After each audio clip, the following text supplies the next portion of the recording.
আম্মু আম্মু তুমি কি রান্না আজকে? এই যে ইলিশ মাছ। ইলিশ মাছ? বাজার থেকে এই যে 4টা বড় বড় বিশাল সাইজের ইলিশ মাছ নিয়ে আসছি।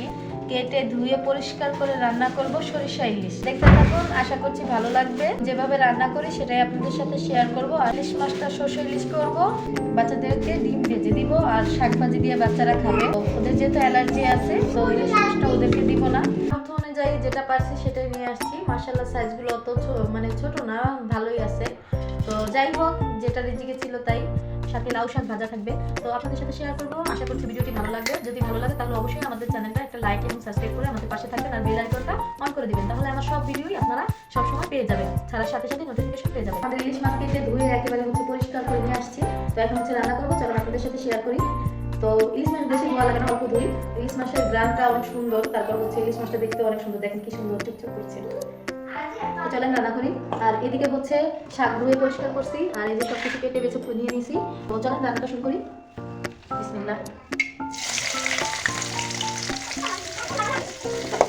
পেঁয়াজ মোটামুটি ভাজা শেষ, আর বেশি ভাজবো না, অত বেশিও ভাজবো না আবার হালকাও না, মোটামুটি যা হয়েছে আমি এভাবেই রান্না করি। তো এখানে অল্প একটু আদা রসুন দিয়ে দিব। তো আদা রসুনটা আমি বেশি একটা দিই না, সবসময় অল্প দিই। আর সর্ষে দিয়ে দিব। তো এটা একসাথে ভেজে নিব, আদা রসুন আর সর্ষেটা। তো মশলাটা আমরা বেশি পছন্দ করি না, যে কোনো খাবারেই মশলা অত পছন্দ করি না, আমিও না আমার বাচ্চারাও না। তো মশলা সবসময় চেষ্টা করি যে যতটুকু পারা যায় কম দেওয়ার, অতটুকুই কম দিই। কারণ মশলার গ্রাম যদি বেশি থাকে তরকারিতে, তাহলে তরকারির কোনো স্বাদ পাওয়া যায় না, শুধু মনে হচ্ছে মশলাই খাই। তো যার কারণে মশলা একদম আমরা কম দিয়ে রান্না করলে আমার বাচ্চারাও খুব পছন্দ করে, আমরাও পছন্দ করি। আপনারা যদি বেশি খান তাহলে বেশি দিয়ে নিতে পারেন। আমার আদা রসুনও ভাজা শেষ। তো এখানে একদম সামান্য পরিমাণ অল্প একটু পানি দিয়ে দিব। তো পানি দিয়ে একে একে এখানে আরও মশলা অ্যাড করবো। তো আর ইলিশ মাছটা আমরা ভাজি না, এভাবেই কাঁচা কষিয়ে রান্না করি। তো এই রান্নাটাই ভালো লাগে। ইলিশ মাছ ভাজা অতটা বেশি পছন্দ না। ইলিশ মাছ যখন আর কি শুধু পানি ভাত বা শুধু ভাজা খাবো তখন ভেজে খাই, তাছাড়া রান্না করার সময় ভাজি না আমি। বাবুরা ঝালটা অনেক পছন্দ করে, আমরাও পছন্দ করি। আর ঝাল দিয়ে তরকারিটার কালারটা খুব সুন্দর আসে। তো এই তো আমার মশলা কষানো শেষ। দেখেন মশলাটা কত সুন্দর হয়েছে। তো আমি এখন ইলিশ মাছটা দিয়ে দিব এটাকে। বিসমিল্লাহ। তো আমি তো সব মাছ দিই না, একটা মাছ রেখে দিয়েছি। তো যেহেতু ঘরের গৃহিণী, তো ঘরে সবসময় আয় করেই রান্না করতে হয়। এক পিস মাছ রেখে দিয়েছি, কালকে লাউ দিয়ে রান্না করব। আপনারা যদি কমেন্টে জানান যে লাউ দিয়ে কীভাবে রান্না করি সেটা দেখতে চান, তাহলে অবশ্যই সেটাও আপনাদের সাথে শেয়ার করব।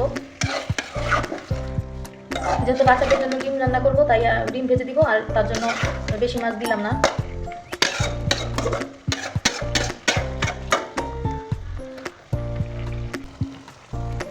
তো আমার মাছটা কষানো হয়ে গেছে। তো এখন এখানে পানি দিয়ে দিব।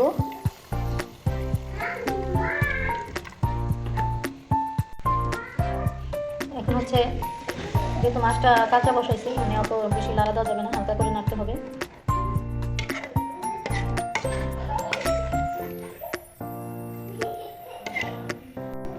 গাইস দেখছেন, সব কিছু দিছি, কিন্তু একটা মেন জিনিস দিতেই ভুলে গেছি রান্নায়। সেটা কি বলেন তো? আপনারা কমেন্টে জানাবেন, ঠিক আছে? সেটা এই যে লবণ। এই আসল জিনিসটাই এতক্ষণ দিইনি, মানে ব্লগ বানাইতে যাইয়া আসল রান্নাটাই ভুলে গেছি। তো অবশ্যই সবাই স্বাদ মতো লবণ দিয়ে দিবেন। তো এমনি ক্যামেরায় ফিল্টার মারা থাকলে কালারটা অত সুন্দর আসে না, আর আমার মোবাইলটা অতটা ভালো না। বাস্তবের কালারটা আসলে অনেক সুন্দর।